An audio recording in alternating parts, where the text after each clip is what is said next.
અમદાવાદના નવા વાડજ ખાતે આવેલા હરિઓમ એપાર્ટમેન્ટ રીડેવલપમેન્ટમાં આવ્યા છે, પરંતુ સ્થાનિકો દ્વારા તેમને બિલ્ડર દ્વારા જણાવેલ મુજબ ઘર ન આપવાની રજૂઆત કરવા શાસ્ત્રીનગર ગુજરાત હાઉસિંગ બોર્ડની ઓફિસે મોટી સંખ્યામાં મહિલા અને પુરુષો પહોંચ્યા હતા, જ્યાં તેઓએ આ બાબતે રજૂઆત કરી હતી। રજૂઆત દરમિયાન મામલો પિચકતા ઝપાઝપી સર્જાઈ હતી અને રહીશો રોષે ભરાયા હતા અને બિલ્ડર વિરુદ્ધ કાર્યવાહી કરવાની માંગ કરવામાં આવી હતી।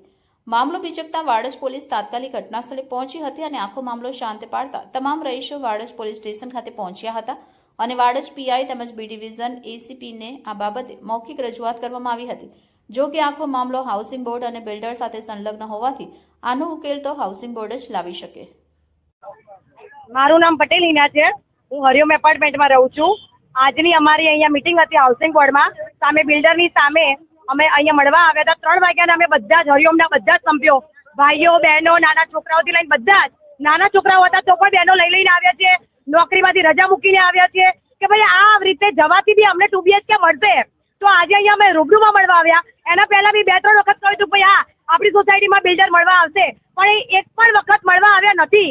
પ્લસ કે જ્યારે જુઓ ત્યારે ખરાબ બપોરે ગેર તત્વોને બોલાવીને, લુખા તત્વોને બોલાવીને અવનવા લેડીઝ પણ આવે છે, જેન્ટ્સ પણ આવે છે, ઘરે બાળકો એકલા હોય, લેડીઝ ઘરે હાજર ન હોય તો પણ ઘરે જઈને ફોર્મો સાઈન જબરજસ્તી કરાવે છે।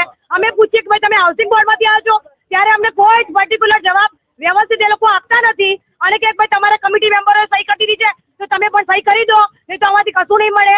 આવા જવાબો આપે છે। ત્યારે જઈને અમે આજે અહીંયા વિરલ ગાંધી વિરલ શાહ છે બરાબર, આરજેપી।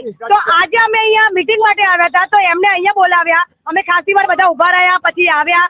ત્યારે અમારા હરિઓમમાંથી જ ઘણા બધા એવા બી વ્યક્તિ છે કે ભાઈ એ એમની સાથે મળી ગયેલા છે, એમની સાથે એમના હાથમાં હાથ મિલાવી દીધો છે, પણ અમારા બહેનો ભાઈઓનું, મા બાપનું, અમારા બધાનું શું, જે છેલ્લા 45 વર્ષથી અમે બહુ જ ખૂબ જ મહેનત કરીને અમે આટલું ભેગું કર્યું છે। એક રૂમ રસોડામાંથી 2 રૂમ બનાવ્યા છે, જયારે 45 વર્ષ પછી પણ જો અમને એક રૂમ રસોડું આપવા માટે તૈયાર હોય તો અમારી બધાની કોઈની એવી રજૂઆત નથી।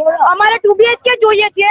ખાલી આટલું કહેવાથી પણ સામેવાળા લોકોએ અમારી ઉપર એમ કહેવાય કે હુમલો કર્યો છે, બહેનોને પર ગાળાગાળી કરી છે, અમારા 2 ભાઈઓ છે એમના ઉપર હાથ ચાલાકી કરી છે, મારા ભાઈનો શર્ટ ફાડી નાખ્યો છે, બીજા બી મોટા ભાઈ છે એમને બી મારામારી કરી છે, બરાબર છે। તો આ બધી જ વસ્તુ બિનકારક છે, આ હાનિકારક વસ્તુ છે। તો આમાંથી અમારા 2 દીકરીઓની સેફટી શું છે ભાઈ?